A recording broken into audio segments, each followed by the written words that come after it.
नमो खण्डमण्डलाकारं व्याप्तं येन चराचरं तत्पदं दर्शितं येन तस्मै श्रीगुरवे नमः।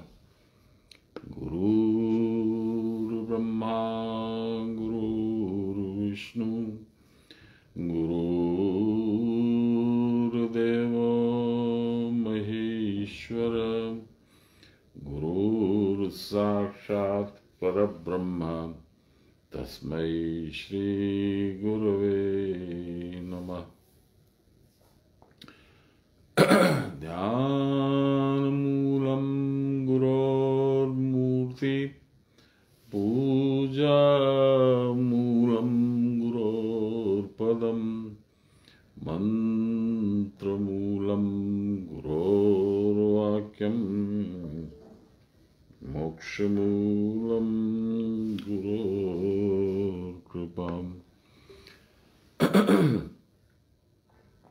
ब्रह्मानन्दं परमसुखदं केवलं ज्ञानमूर्तिं द्वन्द्वातीतं गगनसदृशं तत्त्वमस्यादिलक्ष्यम् एकं नित्यं विमलमचलं सर्वदा साक्षिभूतं भावातीतं त्रिगुणरहितं सद्गुरुं तं नमामि, सद्गुरुं तं स्मरामि, सद्गुरुं तं भजामि।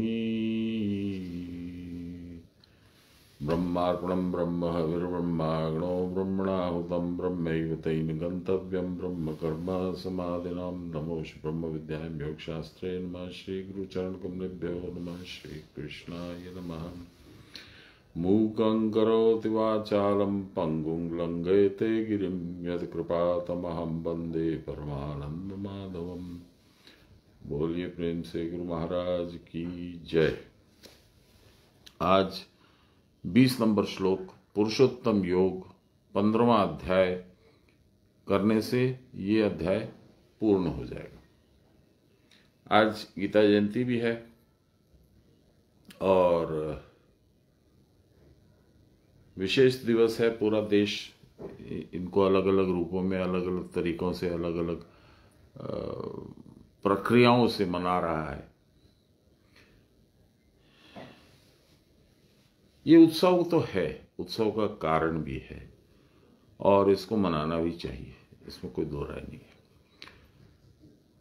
पर मुझे सान्याल महाशय की एक बात याद आती है जिसको मैं अक्सर शुरू में दोहराता था, अभी फिर से उसको दोहराता हूं।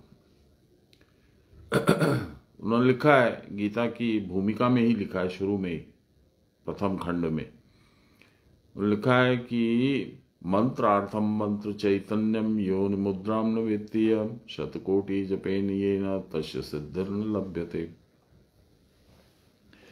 मंत्र का अर्थ न मालूम हो, मंत्र चैतन्य गुरु से चैतन्य मंत्र न प्राप्त हुआ हो, एक क्रिया विशेष है वो न मिली हो, तो तुम चाहे 100 कोटि 100 करोड़ बार उसको दोहराते रहो, कुछ उसका लाभ नहीं हो।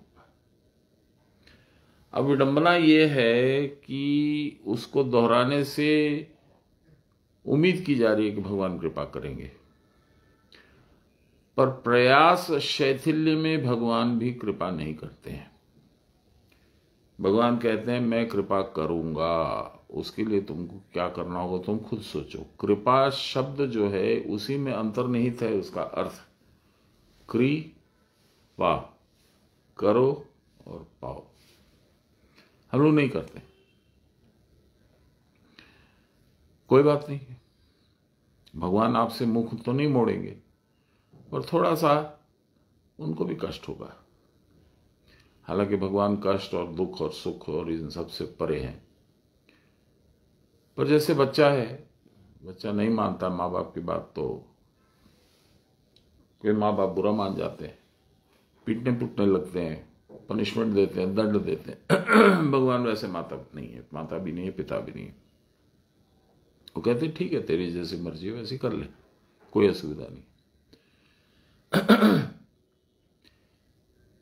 गीता आप लोगों को सबको मालूम, चूंकि आज जयंती है इसलिए मैं इतना बोल रहा हूं, नहीं तो मैं शायद उचित नहीं था बोलना, लेकिन चूंकि जयंती है और हम लोग सब किसी न किसी रूप में उसको मना रहे हैं, तो इसके लिए इसको बोलना जरूरी है। गीता का प्रयोजन ही है मनुष्य को सही दिशा निर्देश देना भगवान के द्वारा। 84 लाख योनियों का खेल हम लोग खेलते खेलते खेलते खेलते त्रस्त हो चुके हैं। जो नहीं हुए हैं उनको मैं प्रणाम करता हूं, ऐसे अद्भुत प्राणी नहीं मिलेंगे। जो त्रस्त हो गए हैं उनके साथ सहानुभूति रखते हुए मैं ये कहना चाहता हूं कि आप ये देखिए कि आपका स्वभाव क्या है, आपने जीवन में क्या किया। जब आप जैसे ही बड़े हुए तो माता ने, पिता ने, अभिभावकों ने कहा कि जा स्कूल जा, स्कूल जा, स्कूल पढ़, सीख, लिख पढ़ के बड़ा होगा, अच्छा होगा, होशियार होगा। कभी किसी ने कहा कि तू गीता पाठ कर? कभी किसी ने कहा कि एक बार तो सोच हमारे शास्त्रों ने क्या कहा है? नतीजा ये है, न बच्चे जानते हैं न माँ बाप जानते हैं गीता में क्या है। अभी जो आवाहन हुआ मोहन भागवत का मैंने देखा था, उसमें उन्होंने 3 श्लोक पढ़ने के लिए बात करी। पहला श्लोक, पहला अध्याय, पहला श्लोक। धर्म क्षेत्रे कुरुक्षेत्रे संवेतायुयुत्सव मामका पांडवश्चैव किम कुर्वत संजय। जिज्ञासा, मेरे और पांडु के बच्चे युद्ध क्षेत्र में इकट्ठे होकर अपने अपने दंगल के साथ में क्या कर रहे हैं? ये संजय को पूछा धृतराष्ट्र ने। यहीं से गीता स्टार्ट हुई।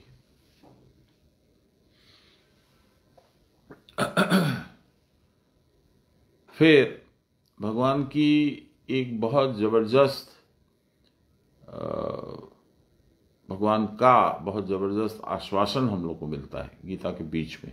ये आश्वासन मेरे गुरुदेव ने कम से कम मुझे 100-150 बार बताया, इसलिए मुझे कंठस्थ है। अनन्याश्चिन्तयन्तो माम ये जना पर्युपासते तेषां नित्याभियुक्तानां योगक्षेमं वहाम्यहम्। इसको मैं चर्चा करता हूं। और तीसरा है लास्ट में कि चाहे तो कुछ भी कर ले, तो कौरवों की इतनी बड़ी सेना लेके आ जा, सारे राज्य का सामर्थ्य तेरे पास है, तेरे पास में दूसरे राज्यों के राजाओं तेरे को आकर के मदद करे, पर हारेगा तो तू ही। क्यों? क्योंकि बुराई हारेगी। बुराई, अधर्म, उसकी तरफ भगवान नहीं है। यत्र योगेश्वर कृष्ण यत्र पार्थो धनुर्धर। जहां भगवान है और जहां धनुर्धर पार्थ है, श्री विजय वही होगी। ये मेरी नीति है। इतना मैंने देखा, युद्ध भी देखा, ये भी देखा, वो देखा, यह मेरा निश्चित मत है। ये कौन बोलता है? संजय का अंतिम आवेदन है, प्रतिवेदन है, संबोधन है अपने राजा को कि तुम कुछ भी कर लो राजन, जिधर भगवान है जीत भी उधर ही होगी। यही तो गीता है। भगवान किधर है?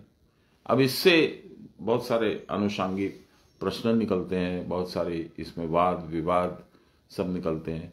वो अपनी अपनी इच्छा है, अपना अपना जितना करने का मन है वो करो। ये भागवत जी ने जो बोला, ये 3 श्लोक पढ़ने के लिए बोला। दूसरे कोई क्या पढ़ रहा है, कोई क्या पढ़ रहा है, कोई क्या पढ़ रहा है, कोई क्या पढ़ रहा है, पर स्वयं गीता में भगवान ने कहा है, और इस श्लोक को, ये दूसरे अध्याय का 11वां श्लोक है, इसको भगवान ने कहा है यही बीज है गीता का। कैसे? वो श्लोक है, अशोच्यानन व शोचस्तु प्रज्ञावादांश भाससे गतासूनश्च अगतासूनश्च नानुशोचन्ति पंडितः। अशोच्यावस्तु ना जो तुम्हारे सोचने का, चिंता करने का, उसके बारे में अनावश्यक है, जिसके बारे में तुमको कोई चिंतन नहीं करनी चाहिए, वह चिंतन तुम करते हो। ये सब मर जाएंगे, मेरे भाई बंद हैं, इनको मैं कैसे मारूं, ये तो अन्याय हो जाएगा, ये तो पाप हो जाएगा, इनको मार के मैं राज्य जीतूंगा तो उसका क्या लाभ होगा, वगैरह वगैरह। तो तुम आके मेरे पास बैठे, अपने हथियार सब रख दिए और तुमने ये निवेदन किया मेरे सामने। और कैसे निवेदन किया? तुमने पंडितों की भाषा बोली। अशोचानन्व शोचस्तु, जो नहीं सोचने लायक है उसको तो सोचता है। प्रज्ञावादांश भाष से, प्रज्ञामान यानी बुद्धिमान व्यक्ति की भाषा तू बोलता है। गतासूनश्च, जो बीत चुका, अगतासूनश्च, जो आने वाला है। नानुशोचंत पंडिता, उन दोनों के बारे में। भूतो भविष्यतः, दोनों के बारे में सोचने का कुछ नहीं है। वास्तविक जो पंडित होगा, पंडित माने जो कुटस्थ में रहेगा, उन दोनों के बारे में सोचेगा। यहां से भगवान का कथोपकथन चल रहा है। यहां से भगवान ने उपदेश स्टार्ट किया। उन्होंने बताया कि तू कौन है, मैं कौन हूं, तेरा कर्म क्या है, तेरी जिम्मेदारियां क्या हैं, तुझे किस मार्ग को पकड़ के चलना है और कैसे तू धर्म के साथ खड़ा होगा, ये सारी बातें बोली भगवान ने। और 72वें श्लोक में, 18वें अध्याय के 72वें श्लोक में भगवान उससे पूछते हैं कि तूने ध्यान लगा के मेरी बातों को सुना, समझा भी, कुछ प्रश्न भी थे जिनका उत्तर भी मैंने दिया। अब मैं तेरे मुंह से यह सुनना चाहता हूं, तू मेरी बातों को कितना समझा और उनके ऊपर कितना अनुकरण करे, कैसे चलेगा तू अपनी जिंदगी को, क्या मोड़ देगा कि नहीं देगा, कि मेरी बातों को अमान्य करके जैसा है वैसा रोना क्रंदन करता रहेगा और नहीं युद्ध करेगा, क्या करेगा, मैं सुनना चाहता हूं। 73 नंबर श्लोक में अर्जुन जवाब देते हैं, स्थितोस्मि गत संदेह त्वत्प्रसादान में उच्चत, हे अच्युत, मैं आपके प्रसाद से, आपकी कृपा प्रसाद से मैं गत संदेह होके, विदाउट एनी डाउट्स मैं खड़ा हूं। करिष्ये तव वचन, आपने जैसा बोला है वैसा मैं करूंगा। ये दोनों श्लोक का विशेष महत्व है, मैंने आप लोगों को पहले बताया, इसको दोहराऊंगा नहीं। बाबा ने ये दोनों श्लोक तिवारी बाबा को भी सुनवाए मेरे से और खुद अपने भी सुने, विशेष विशेष आयोजन करके दोनों टाइम में, not necessary to go into the circumstances. पर गुरु पद्धति में जब शिष्य आता है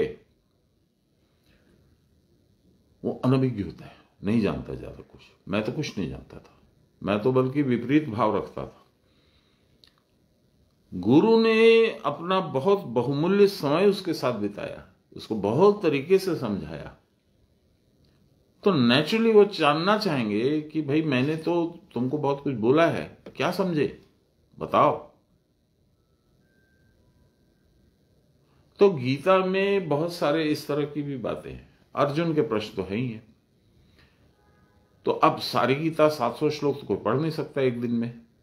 मूल श्लोक तो आप पढ़ सकोगे, पढ़ लोगे, आध्यात्म की व्याख्या के साथ नहीं पढ़ सकते, समय लगेगा। और विचित्र बात यह है कि बहुत सारे मत हैं गीता के बारे में, बहुत सारे लोग बहुत तरीके की बैकग्राउंड को समझते हुए दूसरे रूप देते हैं गीता के, ये इसको भगवान की वाणी को, और सब सही है। मैं बिल्कुल भी नहीं बोलता हूं कि कोई सा भी मत, कोई सा भी वाद, कोई सा भी पथ गलत है, बिल्कुल नहीं है।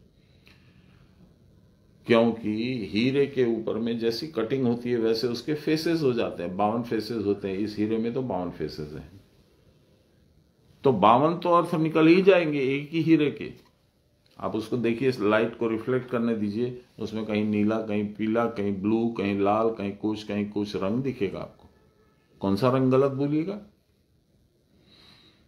इसलिए गीता अद्भुत, अगम्य और अगाध शास्त्र है। और मैं अपने माता जी को प्रणाम करता हूं, उनकी कृपा से बहुत छोटे काल से समझा कि नहीं समझा मुझे नहीं मालूम, लेकिन एक अभ्यास हो गया। माता जी की इच्छा हुई कि बेटा जा, गुरुजी आए हैं, गीता पाठ कर रहे, तू भी बैठ जा। माँ मेरे को खेलने जाना है। बेटा खेलेंगे बाद में, आज गुरुजी आए हैं, पढ़ा रहे हैं, सुन ले। अच्छा माँ।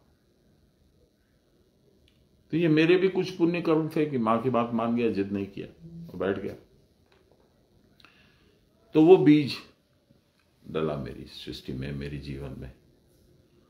और फिर जब वो पेड़ उगने का समय आया तो मेरे आध्यात्मिक गुरुदेव, मेरे सर्वस्व प्रकट हो गए। उन्होंने उस पेड़ की रक्षा करी, उसमें खाद दिया, पानी दिया, उसका केयर किया। अनावश्यक जो उसके साथ झाड़ियां या लता या क्रीपर्स उग गए थे उनको छांट छूट के अलग किया और मुझे बताया कि गीता क्या है।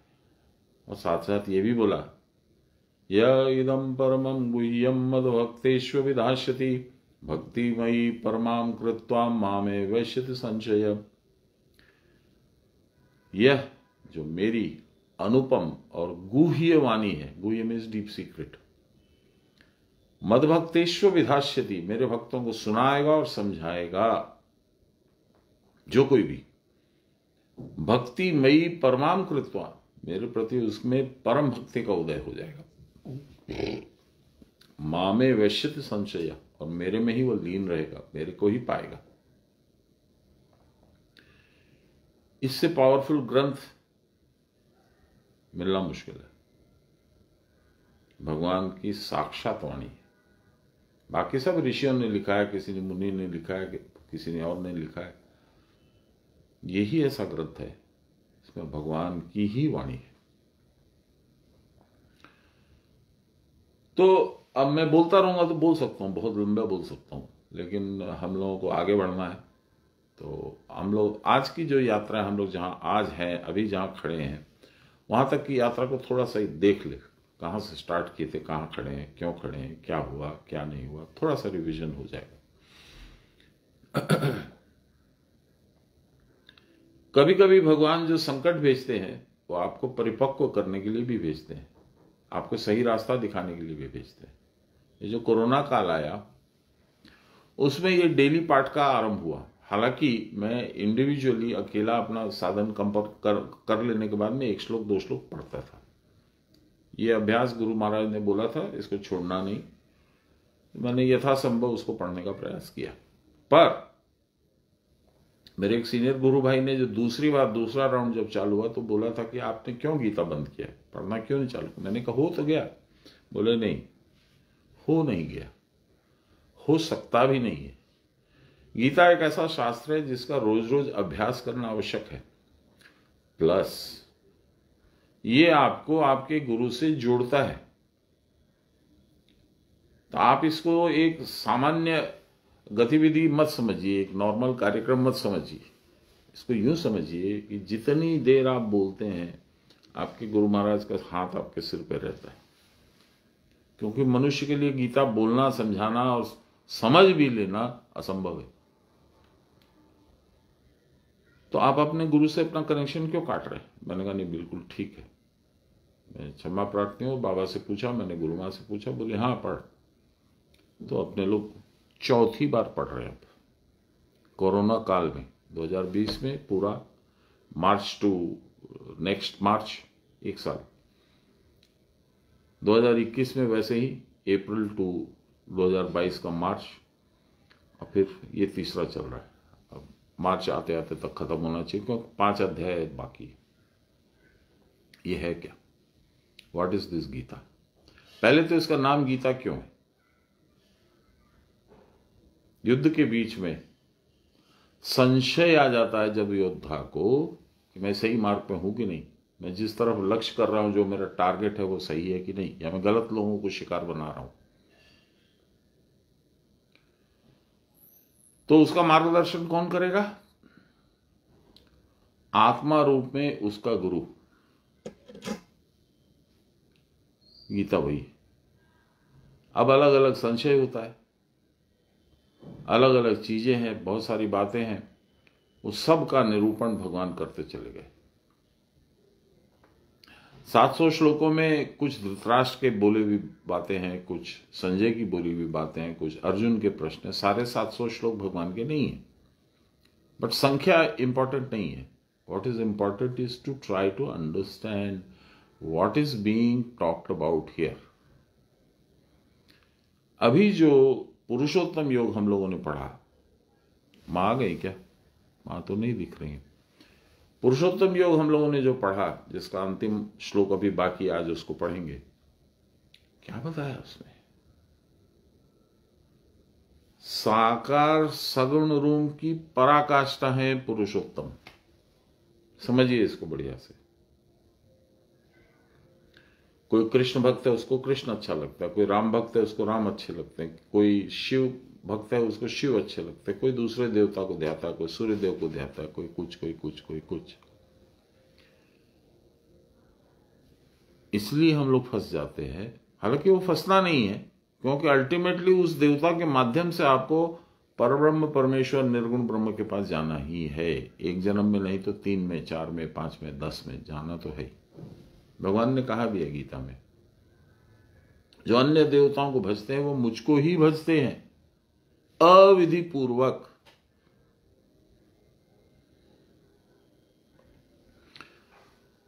तो गीता का जो पुरुषोत्तम योग है, वो जो भगवान का श्रेष्ठतम रूप, परावस्था के पहले तक अच्छे क्रियावानों को उपलब्ध हो सकता है, उस रूप का परिचय है। मैंने आपसे कहा कि जो अच्छे से साधन करेगा, जो गुरु को ध्यान रखेगा, गुरु की भक्ति करेगा, उनके ऊपर निर्भर रहेगा, तो करो और पाओ, क्रिया करो और पाओ, आशीर्वाद कृपा जो भी बोलो, उनको दर्शन होंगे। सबसे पहले वो कूटस्थ में जाएगा, फिर वो अंतिम रूप इनका देखेगा, उत्तम पुरुष का, और उसके बाद वो सहस्त्र में जाके परावस्था पा जाएगा। यही आपकी गति की अंतिम पड़ाव है। ये आपकी गति का अंतिम पड़ाव है। ये पुरुषोत्तम रूप इतना सुंदर है और एकदम सामान्य भी है। ऐसा बाबा से सुना है मैंने।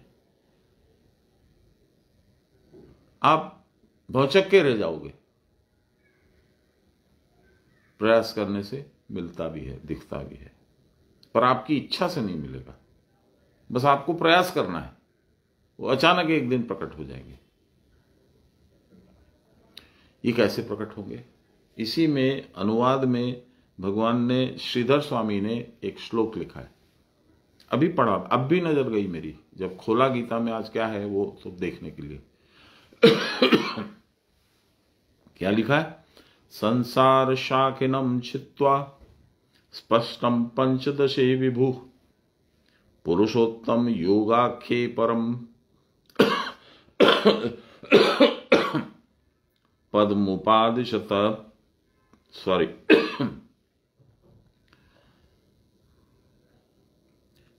फिर लिखते हैं, इति अनेन संक्षेप प्रकारेण गुह्यतमम अतिरहस्यम संपूर्णम शास्त्रमेव मयोक्तम।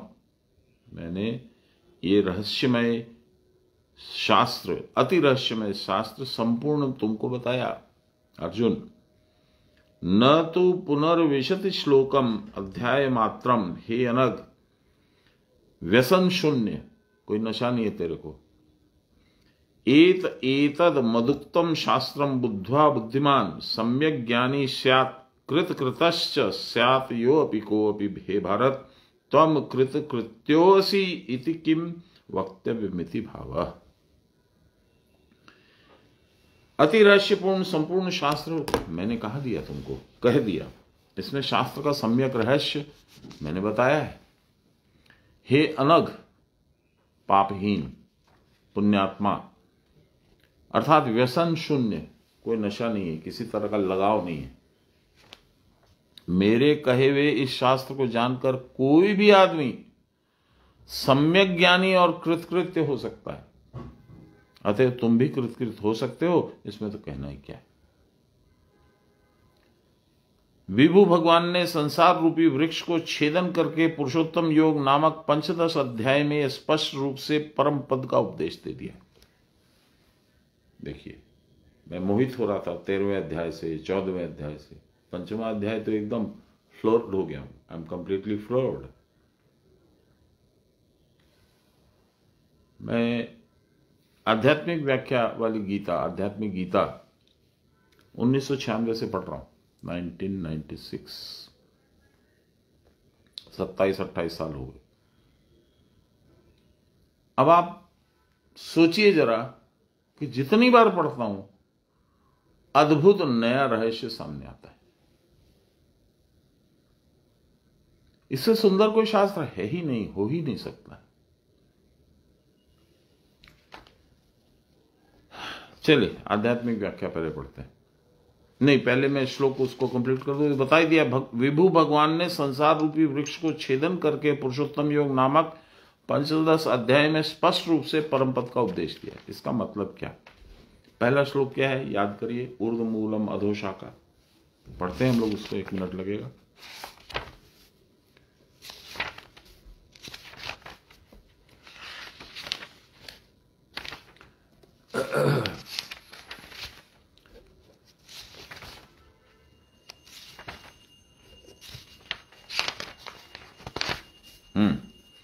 ऊर्ध्वमूलमधशाखामश्वत्थं प्राहुरव्ययम् छंदासी यस्य पर्णानि यस्तम वेद स वेदवित्।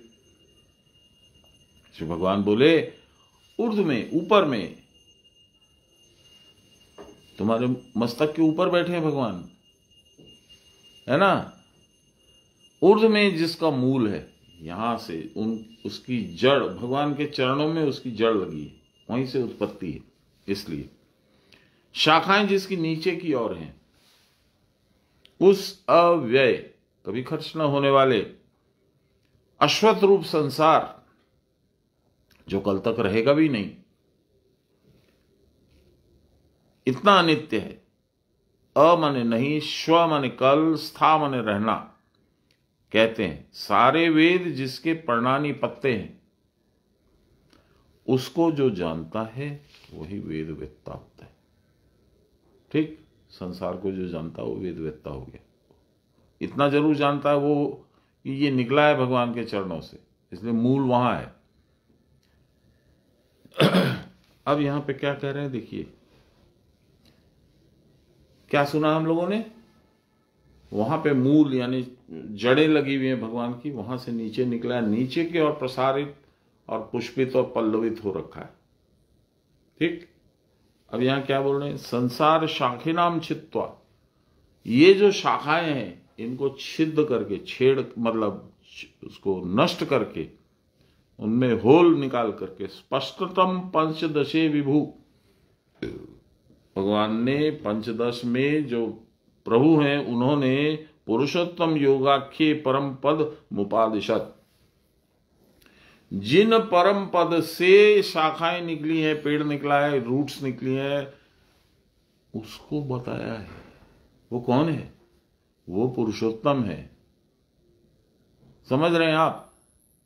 इसमें फिर शुरू में बताया संसार कैसा है, फिर बताया क्या होने से तू इसको जान सकेगा और इसको पार कर सकेगा। पंचम अध्याय का जो वो ये पंचदश यानी 15वें अध्याय का पंचम जो श्लोक है, लहरी महाशय की मंदिर के ऊपर में लगा रखा है भगवान ने। निर्माण मोहाजित संग दोषा अध्यात्म नित्या विनिवृत्त कामा द्वंद्वैर्विमुक्ते सुख दुख संगे गच्छन्ति अमूढ़ा पद्मम अव्ययतत्। ये सब क्वालिटीज जब तू एक्वायर कर लेगा तो तू मेरे चरणों के पास आ सकता है, यानी कुटस्थ में जा करके यहां पहुंच सकता है परम पद को। इस तरह से उन्होंने बहुत सारे बताए हैं बातें, विधि, प्रक्रिया। अब कह रहे हैं कि उन्होंने उस परम पद का डिस्क्रिप्शन दे दिया तुमको, उत्तम पुरुष दिखला दिया, तो कुछ बचा ही नहीं। चलिए व्याख्या पढ़ते हैं, आध्यात्मिक व्याख्या। भगवान कह रहे हैं लहरी महाशय की भाषा में। यह अत्यंत गुप्त शास्त्र मैंने कह दिया, यह स्थिर करके क्रिया की परावस्था में रहकर बुद्धिमान बनो। क्रिया की परावस्था में जो नहीं रहता वो बुद्धिमान नहीं होता है। लहरी महाशय का कोई प्रपंच नहीं है, कोई लनफन नहीं है आपको समझाने का, बुझाने का, पटाने का, कुछ नहीं है। स्ट्रेट कट, परावस्था में रहोगे तो बुद्धिमान हो, नहीं तो मूर्ख हो। और तुम कृतकृत्य बनो, अर्थात क्रिया करके क्रिया की परावस्था में रहो। अब सान्याल बाबा बोलते, लहरी बाबा तो अपनी जो लाइन है बोल दिए स्ट्रेट अवे, करना करो, नहीं करना मूर्ख बने रहो। लहरी बाबा की बात के बाद में सान्याल महाशय महापंडित, महामेधावान, अत्यंत सौम्य, भगवत स्वरूप, ऐसा। मैं सान्याल बाबा की कहानी बताता हूं आपको। पता नहीं भगवान की क्या इच्छा है, ऐसा प्रकृति का क्या नियम है कि जो सत्पुरुष रहते हैं, जो भगवत तुल्य रहते हैं, उनको सबसे ज्यादा कष्ट भोगना पड़ता है। आज शकुंतला ने व्हाट्सएप में कुछ भेजा था, भगवान उनको इतना कष्ट देते हैं, क्या देते हैं मैं याद नहीं, कुछ देखा था। एनी हाउ, तो सान्याल महाशय की स्थिति, आर्थिक स्थिति बहुत गंडगोल थी, उनको बहुत तरह का आर्थिक कष्ट था। तो उन्होंने बहुत जगह नौकरी चाकरी करी। नरसिंहपुर है एमपी में, वहां के राजा ने उनको बुलाया अपने बच्चों को पढ़ाने के लिए। वहां वो साधन वगैरह करते थे तो उनकी ख्याति बढ़ी। मोहर सिंह नाम का डकैत था वहां ग्वालियर जेल में, बगल में ही। उसने कैसे कैसे प्रार्थना पत्र भेजा कि मेरे लिए मेरी दीक्षा करवा दीजिए, आप जो साधन करते हैं मुझे सिखा दिए। तो तिवारी बाबा जाकर के मोहर सिंह डाकू को दीक्षा दे के आए थे।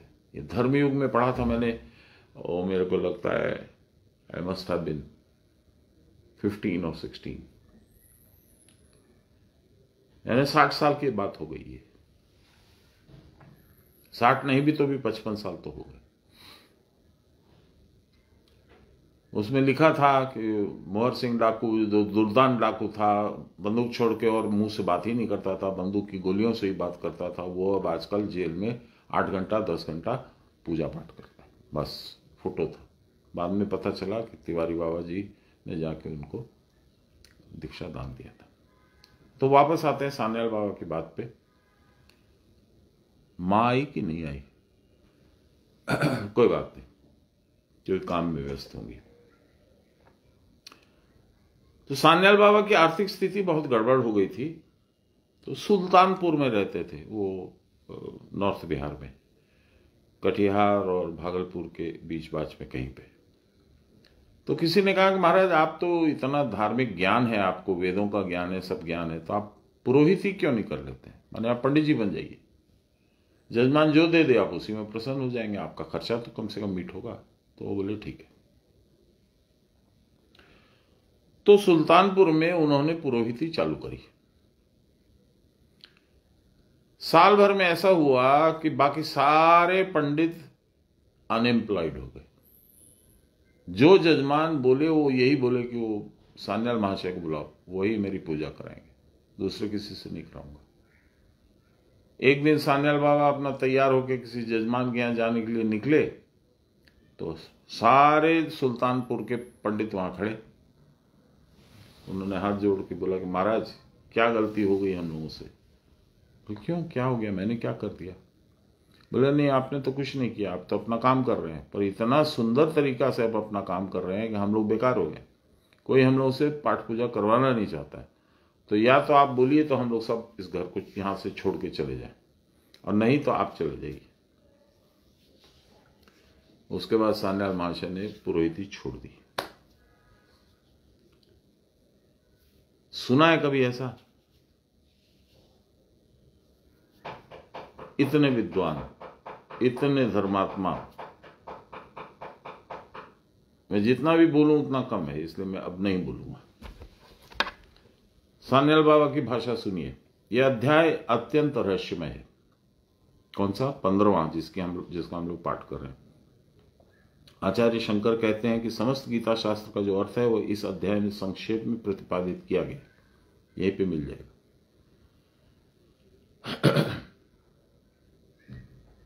समस्त वेद का अर्थ भी इसी अध्याय में संक्षेप से कहा गया है। देखिए, ये सान्याल बाबा बोल रहे हैं।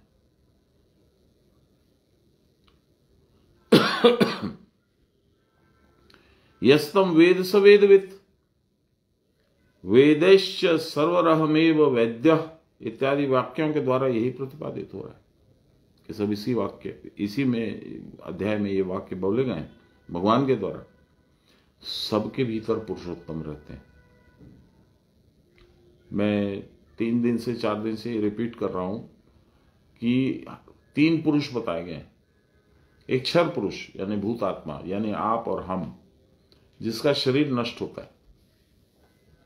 दूसरा है जो उससे श्रेष्ठ है, उसका नाम है अक्षर पुरुष। अक्षर पुरुष माने कुटस्थ। ये कभी क्षर नहीं होता, कभी डिके नहीं होता, नष्ट नहीं होता, डैमेज नहीं होता, डिप्लीट नहीं होता है।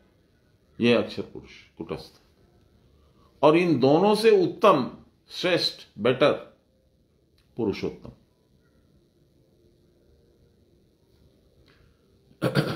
सबके भीतर पुरुषोत्तम रहते हैं। उनको जानकर कोई भी व्यक्ति कृतकृत्य हो सकता है। केवल यत्नपूर्वक साधनाभ्यास करना होगा। अभी कुछ देर पहले मैंने बोला, अच्छे से साधन करोगे, गुरु की कृपा होगी, उत्तम पुरुष का दर्शन होगा। केवल यत्नपूर्वक साधन अभ्यास करना होगा। साधनाभ्यास के फलस्वरूप इस देह में ही कुटस्थ और उसके भीतर पुरुषोत्तम का दर्शन करके जीवन सफल किया जा सकता है। जीवन सफल किया जा सकता है। परंतु जीव का ऐसा दुर्भाग्य है, वो इतना अबोध है कि जिन समस्त कर्मों को करके केवल ज्वाला और संताप सहना पड़ता, उन्हीं कर्मों को बार बार करता रहता है, पुनः पुनः। जिन कर्मों को करने से ये सारा संताप उसका मिट सकता है, अंतःकरण की सारी वृत्तियां निवृत्त हो सकती हैं, अनंत शांति पथ का द्वार खुल जाएगा, उन कर्मों की साधना की ओर एक बार भी दृष्टि वो नहीं डालता।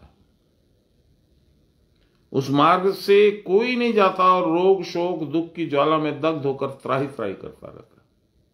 अरे भाई, तो तुमको तो डॉक्टर के पास जाना होगा ना। तुमको संताप है तो, कोई कष्ट है तो, ये तुम्हारा मानसिक संताप है, आध्यात्मिक संताप है, इसके लिए तो तुमको गुरु के पास जाना होगा। वो तुमको सही रास्ता बताएंगे तो तुम तो जाओगे नहीं। मैं 18 साल तक बेवकूफ के जैसे नहीं गया। बुद्धिमान तो वही है जो क्रिया करता है क्योंकि क्रिया करने पर क्रिया की परावस्था प्राप्त होती है, उससे ही जीवन कृतकृत्य होता है। ये परावस्था की बहुत बार चर्चा होती है। इसको थोड़ा सा हम लोग समझ लें क्या है। परावस्था माने समाधि, सम अधि, अधि माने बुद्धि। जब बुद्धि बैलेंस में रहेगी, ऊपर नीचे नहीं हो रही है, वहां जाना है, वहां जाना है, ये करना है, हमको ये महल बनाना है, हमको उसमें ये सोने का बिस्तर बनाना है, चांदी का खंबा बनाना है। एक पिक्चर था, हमको याद भी नहीं किसका, उसमें केएल सहगल का गाया गया हुआ है। बहुत से लोग तो जो छोटी उम्र के हैं वो तो जानते भी नहीं होंगे, केएल सहगल का नाम भी नहीं सुनोगे। गाना अचानक याद आ गया। एक बंगला बने न्यारा, एक बंगला बने न्यारा, सोने का बंगला चांदी का जंगला। अच्छा, बहुत बढ़िया। कहाँ है केएल सहगल? हालांकि वो गया था किसी और एक्टर के लिए पिक्चर में। कहाँ है केएल सहगल? कहाँ है उनका सोने का महल और बंगला और जंगला? कुछ नहीं रहता है। परावस्था में पहुंच जाओगे तो क्या होगा? सम अधि, समाधि, बुद्धि बैलेंस रहेगी। तब तुम्हारी वांट्स, डिजायर्स, लस्ट, ये चाहिए, ये चाहिए, ये खत्म हो जाएगा। फिर क्या चाहिए? कुछ नहीं चाहिए। परावस्था में कुछ नहीं चाहिए। परावस्था के पहले तक चाहिए भगवत मुखी होना, भगवान को पाना। तो भगवान कब, तुलसीदास जी ने बोला ना, मैं बार बार रिपीट करता हूं, मुझे अच्छा लगता है इसलिए करता हूं। तुलसीदास जी ने बोला ना, विधि हरि शंभु न चावन हारा, को नहीं जानत मर्म तुहारा, और तुम ही को जानन वारा, जानत तुम ही हुई जाई। अब ब्रह्म हो गए तो सारा तो संसार तुम्हारा हो गया। फिर अब और चाहने का क्या है? चलिए, बुद्धिमान तो वही है जो क्रिया करता है, क्योंकि क्रिया करने पर क्रिया की परावस्था प्राप्त होती है। यही है परावस्था, जहां तुम अपने शरीर के को अतिक्रम करके और शरीर के परे निर्गुण जो ब्रह्म है उनके साथ एक हो जाते हो। उसी से जीव का जीवन कृतकृत्य होता है। समस्त शास्त्रों के परिपादित, समस्त शास्त्रों के द्वारा प्रतिपादित पुरुषोत्तम इस साधना के द्वारा अवगत होते हैं। ये मैं नहीं बोल रहा हूं, सान्याल बाबा बोल रहे हैं। अवगत होते हैं, दिखते हैं, मिलते हैं, समझ में आते हैं। इति श्यामाचरण आध्यात्मिक दीपिका नामक गीता के 15 अध्याय की आध्यात्मिक व्याख्या समाप्त। 3 लाइन का इसका सारांश है। सान्याल बाबा ने 13वें अध्याय में 28-29 पेज का लिखा है। 14वें अध्याय यानी गुणत्रय विभाग योग में शायद 8-10 पेज का लिखा है, और ये 3 पेज का है। सुनिए, बहुत सुंदर होगा। यह वृक्षाकार कलेवर है। कलेवर माने शरीर। इसका मूल ऊपर अर्थात मस्तक में है, और हस्तपाद आदि सब कुछ नीचे की ओर है। हस्तपाद आदि कर्मेंद्रियां और चक्षु कर्ण आदि ज्ञानेन्द्रियां वस्तुतः सब काम करते हैं, परंतु आदेश मिलता है मस्तक से। सारे कार्य जो जीव को कर्मसूत्र में आबद्ध करते हैं गुणत्रय से उत्पन्न होते हैं। इड़ा, पिंगला और सुषुम्ना के भीतर सारे गुण पुष्ट होते हैं। द ग्रो एंड प्रॉस्पर, गुण का growth and prosper is in 3 गुण, इन 3 प्रवाहिकाओं में। वहीं से प्रस्फुटित होके ये संसाराभिमुख प्रवाहित होते हैं। They keep seeking the outside world, material gain. इस अवस्था में जो कर्म होते हैं वे फलाकांक्षा युक्त होने के कारण जीव का बंधन बना डालते हैं। They act like restraining bonds. मकड़ी बना करके जैसे मकड़ी उसमें फंस जाती है, वैसे ही मनुष्य इस तरह के कर्म बना के उनमें फंस जाता है। अतएव देह के ऊर्ध्व में अर्थात मस्तक में यदि प्राण की स्थिति नहीं होती है तो बंधनावस्था का भोग तो करना ही पड़ेगा। आज्ञा चक्र के ऊपर जो मूल है वह कर्मानुबंधी नहीं है, वो बांधता नहीं है। ये अगले अध्याय में और स्पष्टता से आएगा। 16वां देव असुर संपद विभाग योग। दैवी संपत्ति क्या है, आसुरी संपत्ति क्या है, ये 16वां अध्याय हम लोग सोमवार को पढ़ेंगे।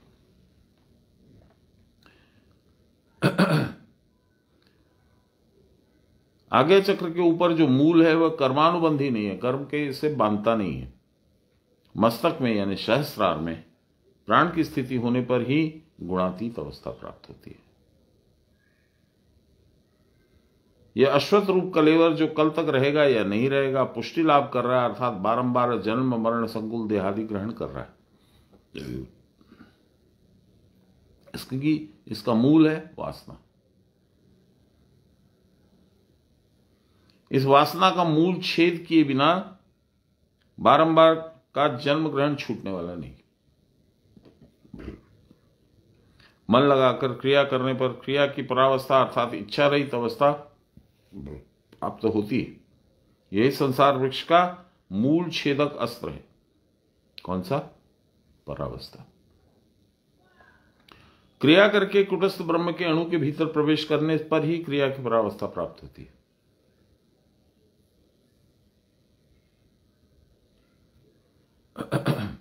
यही अपुनरावृत्ति स्थिति है। When you are not reborn, गया पुरुष नहीं आया रे। कबीरदास जी वही आदि पुरुष हैं, वो कुटस्थ के परे दिखते हैं। जब कुटस्थ में आप प्रवेश कीजिएगा तो पहले बहुत बार डिस्क्राइब किया मैंने, फिर से उसको नहीं करना चाहता हूं। अंधेरी गुफा है, फिर उसमें प्रकाश आएगा, फिर उसमें तारे आएंगे, फिर मोर पृच्छ दिखेगा, फिर 2 अंडे दिखेंगे, फिर और कुछ और कुछ और कुछ और कुछ होते होते लास्ट में जिस दिन आपके ऊपर कृपा करेंगे भगवान, आपको दिख जाएंगे उत्तम पुरुष रूप में। इस अवस्था से नीचे उतरने पर ही यह सब कुछ हुआ है। तभी मन अन्य वस्तु में आसक्ति के साथ लक्ष्य करके तद्रुप होकर इस विश्व प्रपंच को प्रकाशित कर रहा है। Excuse me. क्रिया के परे की स्थिति बड़ी आश्चर्यजनक है। शायद कुछ बोले, देखिए ध्यान से सुनिए। वहां चंद्रमा की दीप्ति नहीं है, there is no moonlight, वहां सूर्य की रश्मि भी नहीं है, तथापि वह धाम अपनी महिमा में सदा सर्वदा प्रभान्वित रहता है, उसमें लाइट जलती रहती है।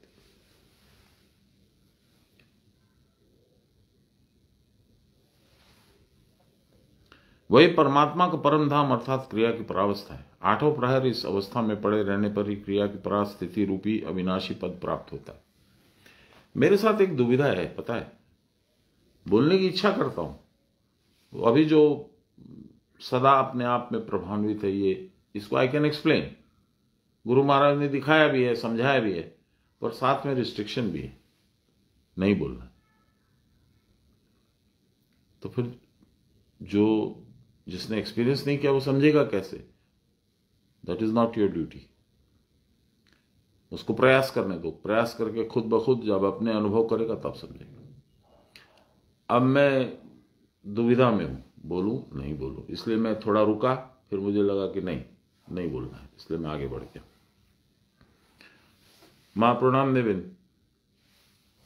परमात्मा का किस प्रकार जीव भाव होता है? आप और हम जीव भाव है, परमात्मा के ही हैं। कैसे वह देह में आते हैं और कैसे बाहर होते हैं, इंद्रियासक्त ज्ञानी जीव इस रहस्य को कुछ भी नहीं समझ सकता। आत्मा इंद्रिय और मन में अधिष्ठित होकर किस प्रकार विषय भोग कर रहा है, यह अत्यंत विस्मयजनक व्यापार है। इंद्रिय ग्राह्य समस्त विषय देहस्थ चक्र के द्वारा विद्युत वेग से द्विदल पद्म में यानी मनस्थान में उपनीत हो जाते हैं।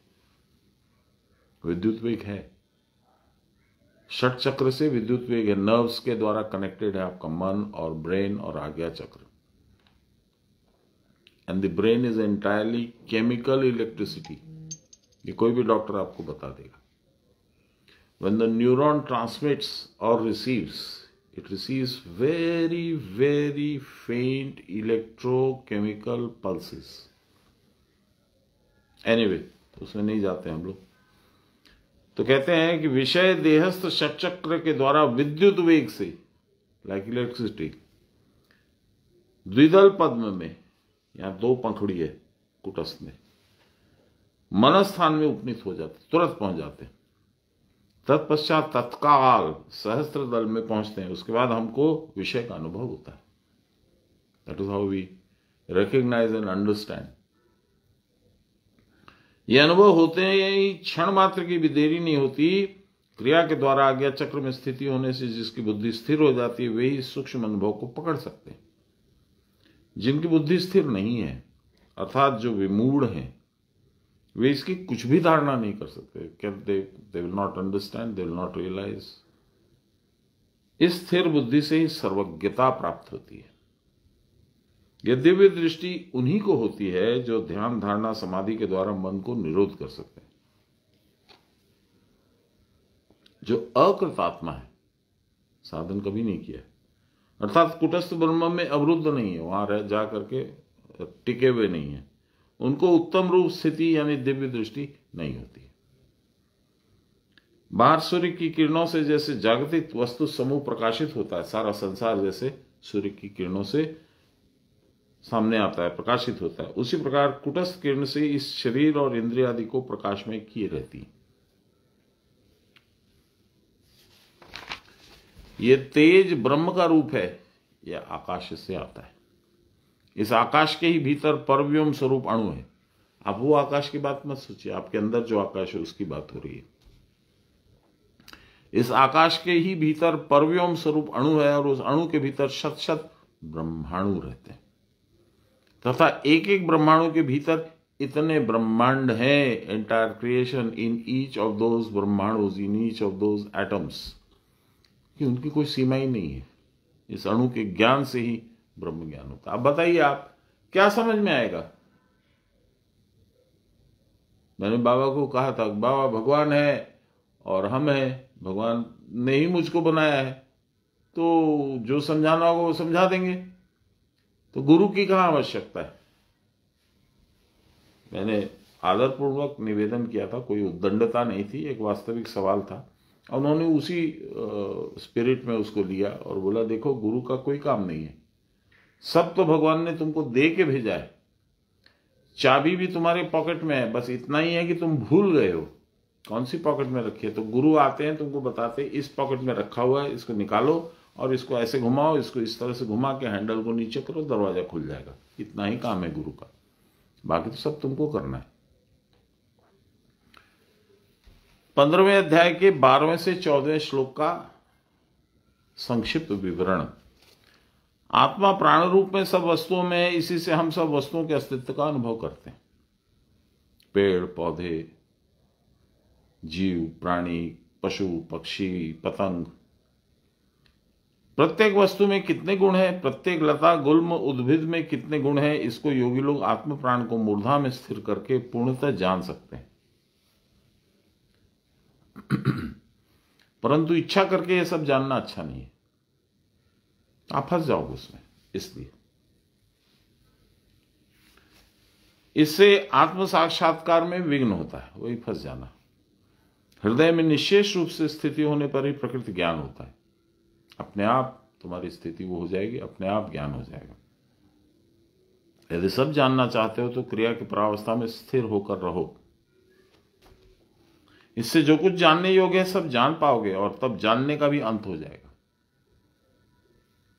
उस अवस्था में कोई इच्छा नहीं रहती, परंतु जो जानने योग्य है उसे क्रिया की परावस्था में इच्छा न होते हुए भी जान सकते हैं। आ जाएगा, प्रकट हो जाएगा सामने। सोचे भी नहीं उसके बारे में, कोई कल्पना भी नहीं की, कोई मन में उसका विचार भी नहीं था, लेकिन आप देख रहे हो। क्षर और अक्षर पुरुष और उत्तम पुरुष, जो अभी मैं बोल चुका हूं उसी को फिर से रिपीट कर रहे भगवान बोल रहे हैं, तो उनका सुनना है हम लोग को। देखिए क्या बोलते हैं। इस श्लोक में 2 प्रकार के पुरुष हैं, क्षर और अक्षर। अक्षर पुरुष कुटस्थ है, ये देह प्रकृति और दृश्यमान समस्त वस्तुएं क्षर हैं।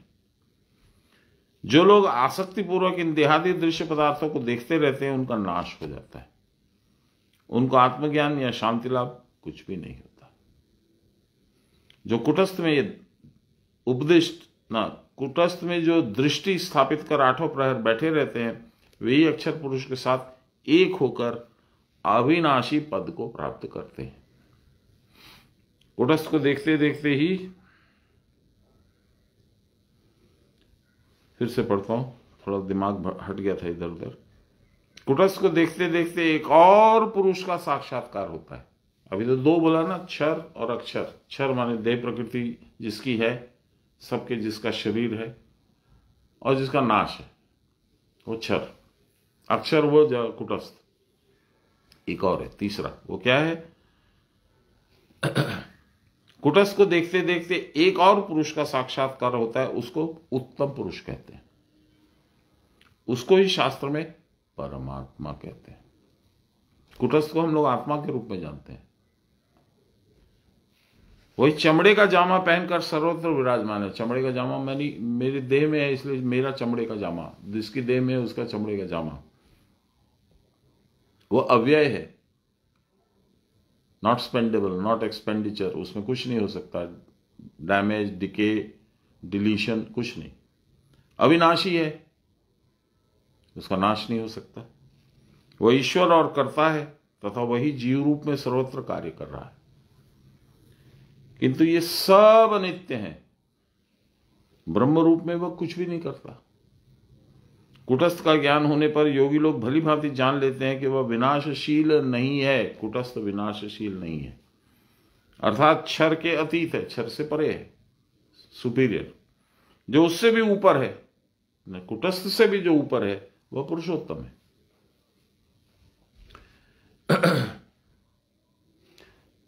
कठोपनिषद का एक, ये सर्वे वेदा यत पदमामनप्ति तपांसि सर्वाणि च यद्वदन्ति यदि छन्तो ब्रह्मचर्य चरन्ति तत्ते पदम संग्रहेण ब्रवीम्योमित्येतत्। ब्रह्म पद ही प्राप्तव्य है। ध्यान से सुनिएगा, ये वेरी इंपॉर्टेंट। ब्रह्म पद प्राप्तव्य है। You can be him, you can return to him, you can be one with him. ब्रह्म पद ही प्राप्त, ऐसा वेद निर्देश करते, वेद बताते हैं कि इस तरह का है। इसी हेतु तपस्याएं, प्राणायाम आदि की साधनाएं अनुष्ठित होते हैं। साधक लोग जिस क्रिया की परावस्था या ब्रह्मपद की प्राप्ति के लिए ब्रह्मचर्य का अनुष्ठान करते हैं, उस ब्रह्मपद को संक्षेप में कहता हूं, वह है नमो। प्रथम भाग में गीता के ये रहस्य देखो। जो गुरुवाक्य में विश्वास करके दृढ़तापूर्वक अनुराग के साथ साधना करते हैं, वे उत्तम पुरुष को इस देह के भीतर ही देख पाते हैं और क्रिया की परावस्था में सर्वत्र ब्रह्म दर्शन करके उसमें स्थिति लाभ कर सकते हैं। सर्वत्र माने सब जगह, जहां नजर पड़ेगी वहां ब्रह्म दिखेंगे। यह अत्यंत गुप्त रहस्य की बात है। जो मनुष्य जीवन प्राप्त कर कृतकृत्य होना चाहते हैं, उन्हें श्रद्धा के साथ क्रिया करके क्रिया की परावस्था में रहने की चेष्टा करनी चाहिए। हरिओम। टाइम भी ठीक एक्यूरेट निकल गया, 6:25 हुआ है। 16वां अध्याय कल का बने, कल तो संडे है, परसों सोमवार को हम लोग पढ़ेंगे 16वां अध्याय प्रारंभ, 16वां अध्याय देव अशुद्ध संपद विभाग योग। अभयम सत्व संशुद्धिर ज्ञान योग व्यवस्थिति दानम दमश्च यज्ञश्च स्वाध्यायस्तप आर्जवम।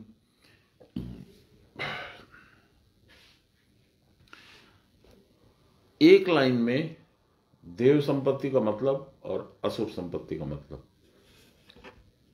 देव संपत्ति वो है जो आपके बंधनों को छुड़ा दे, आपको फ्री कर दे, और आसुरिक संपत्ति वो है जो आपको बांध दे, आपके शरीर के साथ में आपकी आत्मा को तो नहीं, लेकिन सूक्ष्म शरीर को पकड़ के रखे, गति नहीं होने दे। आसुरी संपत्ति, मेरा पैसा, हाय मेरा पैसा, हाय मेरी पत्नी, हाय मेरा बेटा, हाय मेरा संपत्ति, यह आसुरी संपत्ति। दैवी संपत्ति, नंबर ऑफ क्वालिटीज जो आपके साथ जाएंगी, आपको पुनर्जन्म होने से बचाएंगी। इसको हम लोग सोमवार को पढ़ेंगे। श्री कृष्ण गोविंद हरे मुरारी, हे राम नारायण वासुदेव, श्री गुरु चैतन्य हे आत्मदेव, हे मात दुर्गे हर विश्वनाथ। सर्वे भवन्तु सुखिनः, सब सुखी रहें। सर्वे सन्तु निरामया, किसी भी तरह की संपत्ति, रोग, विपत्ति, आपत्ति से फ्री रहें। सर्वे सन्तु निरामयम्, सर्वे भद्राणि पश्यन्तु, उनको शुभ चीजें ही दिखें। आविराभिमहीधि, बोलिए प्रेम से गुरु महाराज की जय। परम गुरुदेव की जय। परात्पर गुरुदेव की जय। परमेष्टि गुरुदेव की जय। आदि गुरुदेव की जय। गुरु माता की जय। हर हर महादेव। जय गुरु। माँ प्रणाम नेबिन। जय गुरु। माँ प्रणाम नेबिन। सबको जय गुरु। Sir, yes.